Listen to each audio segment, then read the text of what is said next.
We begin my top 36 wide receiver rankings. Remember that wide receivers who played on Thursday night or if they're on bye are not included in these rankings. So if you notice somebody missing and they fit under that criteria, that's why. We begin with wide receivers I think are probably mid to low end wide receiver threes. We have Ridley, Johnston, McMillan, Robinson, Worthy, McConkey, Leggett, Sutton, Moore, and Robinson. Calvin Ridley's playing against the Chargers. I really don't like the matchup for him at all. I also don't like that Will Levis is now his quarterback. I think that due to sheer volume alone, he's a decent floor play. I just don't see a ceiling week here. Then we have Quentin Johnson against Tennessee. It's a really tough matchup, but L'Jarius Sneed is out of this game, so I do like that for both Chargers wide receivers.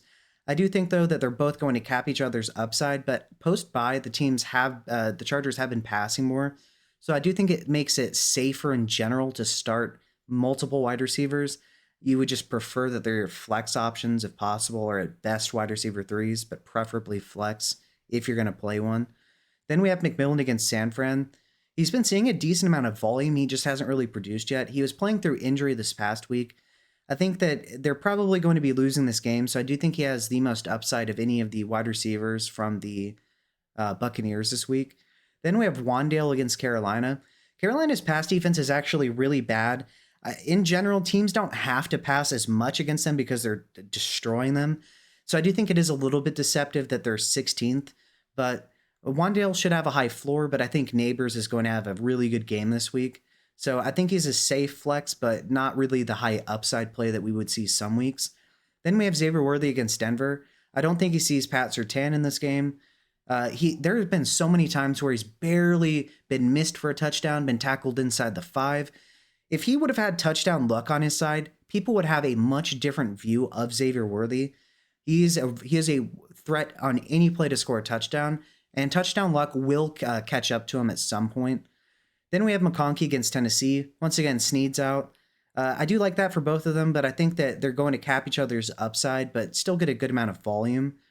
Then we have Leggett against the Giants. I do think that I prefer him to Coker this week.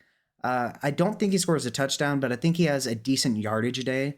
Then we have Cortland Sutton against Kansas City. It's a horrible matchup. I think that he is by far the best wide receiver for the Broncos to play this week. They should be losing. And so I think he sees a couple grabs in this game. Then we have DJ Moore against New England. I do think that we're going to start seeing him replaced by Rome Odunze as the wide receiver one for fantasy purposes. I think that he sees a good amount of Christian Gonzalez in this game. And so for that reason, I do think that DJ Moore is going to have a little bit disappointing of a game compared to what we can sometimes see from him. And finally, we have DeMarcus Robinson. Miami's defense is second best in terms of they're the second worst matchup for wide receivers. However, he scored a touchdown in each of the past 2 weeks. I think he scores another one in this game. And so I do think he's a decent flex wide receiver 3 type play this week, depending on your league size. And he certainly carries some upside. Now we have wide receivers that I think are probably in that mid to low end wide receiver 2 range. We have Pearsall, Odunze, Hopkins, MHJ, Addison, Williams, Mooney, Shakir, BTJ, Devontae Smith, and Devontae Adams. Pearsall is playing against Tampa Bay. I think he is going to see increased utilization post-bye. I really liked him as a prospect, and I was encouraged by what I saw from him once he started getting some action after the incident happened earlier this year. And so I do think that he is definitely a solid wide receiver 3 flex type this week with upside. Then we have Rome Odunze against New England. I do think that DJ Moore sees a little bit more Christian Gonzalez than Odunze does. And I really think Odunze post-bye is going to be treated more so as the wide receiver 1 to 2 on a week-to-week basis. And he definitely has some upside. He was in most wide receiver classes, he would be the wide receiver 1. He just happened to be in the same class as Neighbors and MHJ. But I do think he has a good amount of upside in this game as well. Then we have Hopkins against Denver. It is a really tough matchup, but he's looked really good, especially this past week. And with Mahomes throwing him the ball, anything's possible. So I think he's right on that low-end wide receiver 2, high-end wide receiver 3 borderline this week. Then we have MHJ against the Jets. I think he sees a lot of Sauce Gardner. That's really tough. I do think, though, that basically all of the pass game production is going to be between him and McBride from Kyler. And so I think that due to sheer volume alone, he's going to be a solid low-end wide receiver 2. Then we have Jordan Addison against Jacksonville. I think he's going to have a pretty solid day against Jacksonville. I like the entire Vikings offense. I don't think he's going to be needed so much, though. Towards the second half of the game, I don't think there's any chance for Jacksonville to win this game. And so I think that if T-Law would have been playing, I would like his upside a little bit more. But I think he's still a solid wide receiver too. Then we have JMO against Houston. In his return from suspension, I think he scores a touchdown and is a really high upside play this week. Darnell Mooney against New Orleans. They just got rid of Marshawn Lattimore, and so I really like that for the Falcons offense this week. I think it's going to be a relatively high scoring game from the Falcons side, and so I think that he has a lot of upside this week. Then we have Khalil Shakir playing against the Colts this week. I think that with Keon Coleman being ruled out and Amari Cooper having that injury where he's wearing a cast, that opens things up for Khalil Shakir, and I think he's a really sneaky upside play this week. BTJ against Minnesota. If T-Law was playing, Brian Thomas Jr. would be a top 10 play in my opinion. I've lowered him down to 18 because I still think he's going to easily be able to take advantage of the Minnesota pass defense. Their cornerbacks are not going to be able to cover him. I do think, though, that with McCorkle Jones starting, that it really does limit the upside. But honestly, Jones is probably one of the better backup quarterbacks, so I don't think that the offense is going to be atrocious per se, but I do think they're losing this game, and I don't think there's anywhere near the upside that we would usually see from BTJ. Then we have Devontae Smith against Dallas. I think he scores a touchdown and has a pretty solid wide receiver 2E kind of day overall. And Devontae Adams against Arizona. I don't think he scores a touchdown, but I think he has a really good yardage day. And so I think against Arizona, it should be a relatively high scoring game. And I think that he's a really high upside play. And if he does score a touchdown, he's going to finish as a top 10 wide receiver. If you like what you're hearing and seeing so far, feel free to like and subscribe. It's a free and easy way to support the channel. Make sure you check out my quarterbacks, tight ends, and running back rankings videos as well. And yeah, if you like what you're hearing and seeing, just like and subscribe. Thanks. Now we have wide receivers that I think are probably high-end wide receiver 2s to low-end wide receiver 1s. We have CeeDee Lamb, Tyreek Hill, Tank Dell, Josh Downs, and Debo. CeeDee Lamb is without Dak Prescott. I do think that he sees quite a bit of usage in this game, and I think due to sheer volume that he's going to be a solid wide receiver 2. I don't think he scores a touchdown, but if he does, I think he'll finish higher in these rankings. He's a really talented player. I just don't know what the upside is without Dak, so we'll have to see about that. Then Tyreek Hill playing against the Rams. He is questionable. He is dealing with injury, so there is the potential for his upside to be limited. He hasn't had one of those Tyreek Hill signature games yet since Tua's come back. It is going to happen at some point, though. I think he's a high upside play this week, but I'm cautious to rank him in the top 10 as of yet until we see one of those massive games from Reek. Then we have Tank Dell. He is an addition to the injury report late week with a back injury. I do think, though, that he's going to play, and Detroit's deep pass defense is terrible. I think he's a really high upside play, especially if Nico Collins misses this game. And at this point, Nico was able to get in one limited practice. I really don't think he's playing this week. I think he's coming back next week. If he does come back for this game, I think that lowers Tank Dell's upside tremendously. But I would also be a little bit cautious with Nico if he does play.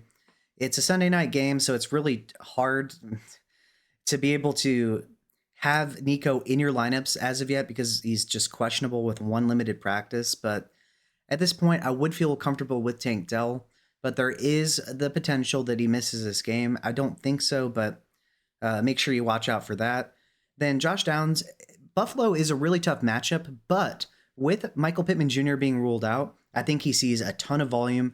With Joe Flacco still starting, I think that's really good for Josh Downs. I think he sees a bunch of volume in this game, and I do think they'll be losing to Buffalo, so I think that gives him added safety this week. Then we have Debo against the Tampa Bay Buccaneers. He has a ridiculous amount of upside this week, make no mistake. Tampa Bay's defense can't stop anybody.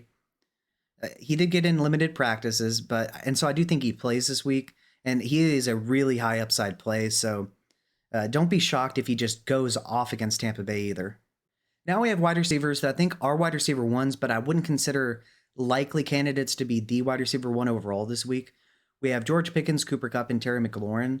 George Pickens is playing against Washington this week. They did just add Lattimore, so I would have had him, honestly, a little bit higher in these rankings if they didn't do that.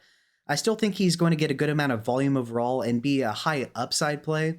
I do think, though, that does hurt the upside just a little bit. Then we have Cooper Kupp. He is matched up against Ramsey and the Dolphins defense. That is pretty tough, but with Kupp and Nakua back, it's really hard to guard these Rams wide receivers, even Demarcus Robinson. And so I do think he sees a good amount of volume in this game in what should be a really high scoring game between the two teams. Then we have Terry McLaurin against Pittsburgh. I do think he sees some Joey Porter Jr., but at the same time, it's Terry McLaurin with Jaden Daniels throwing in the ball. Isn't it crazy that once he finally, for the first time in his entire career, had somebody competent playing quarterback, that he's magically performing well? It shouldn't have been at least a surprise to anybody. And so I do think that Terry McLaurin is a wide receiver 1 this week. I just wouldn't project anything close to the wide receiver 1 overall, just due to the matchup with Porter. And now we have wide receivers that I think are firmly wide receiver 1s, and I think are candidates to be the wide receiver 1 overall this week. We have Drake London, Puka Nacua, AJ Brown, Malik Neighbors, Garrett Wilson, ASRB, and Jay Jettas. And so Drake London is playing against the Saints this week. I think he's a really high upside play. They just got rid of Marshawn Lattimore. And now there is nobody on that defense that's going to be able to cover London. I think he has a ton of upside this week, and I do think he toughs it out with the injury. And then Puka's playing against the Dolphins. I do think he sees some Jalen Ramsey in this game, but I think him and Kupp probably split that difference. I still think he sees a ton of volume. I do think he scores a touchdown in this game, which helps his ceiling. And so I do think he's a really strong wide receiver 1 basically every single week, regardless of matchup, just due to their offense. AJ Brown is playing against Dallas. Thank goodness his knee injury wasn't serious. I think he's going to be a really strong wide receiver 1 this week. He is a threat to be the wide receiver 1 overall every single week, regardless of matchup. And I do think he scores a touchdown in this game. Then we have Malik Neighbors against the Panthers. I do think this matchup is a little bit better than the 16th overall fantasy scoring against wide receivers indicates, because it's really, in my opinion, more so a thing of teams just don't have to pass that much against the Panthers. But fortunately, the Giants aren't that great of a team in particular. And so I think that Neighbors is going to see a ton of volume, and I think this is another blow-up game from Neighbors. And so I do think he returns to being a wide receiver 1, and he has a really favorable schedule coming down the stretch here. So I think he's going to be a regular among the top 10. Then we have Garrett Wilson against the Cardinals. I think he scores a touchdown. I think he and Devontae Adams are both really strong plays this week with a ton of upside. ASRB against Houston. Stingley's a good corner, but I don't think he sees a ton of Stingley in the slot particularly. And I think he's going to crush the Texans en route to a really good game. And at 1, I have Jay Jettas against Jacksonville. Their pass defense is terrible. Jay Jettas is, in my opinion, the most talented wide receiver in the NFL. I think he's going to go off against them, and I really think he's going to do most of his damage in the first half, because I really don't think Jacksonville with Mac Jones starting stands remotely a chance to beat the Vikings this week. All right, so wide receivers that I think are probably mid to low-end wide receiver 3s this week. We have Ridley, Johnston, McMillan, Robinson, Worthy, McConkey, Leggett, Sutton, Moore, and Robinson. Wide receivers that I think are probably in that high-end wide receiver 3, low-end wide receiver 2 range to potentially mid wide receiver 2 range.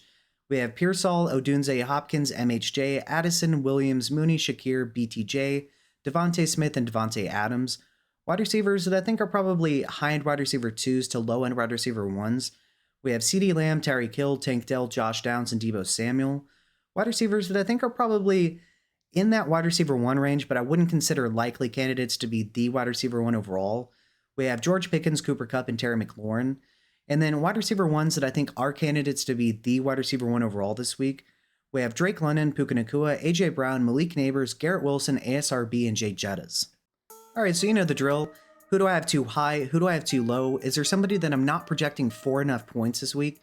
If so, let me know below in the comment section and let me know why.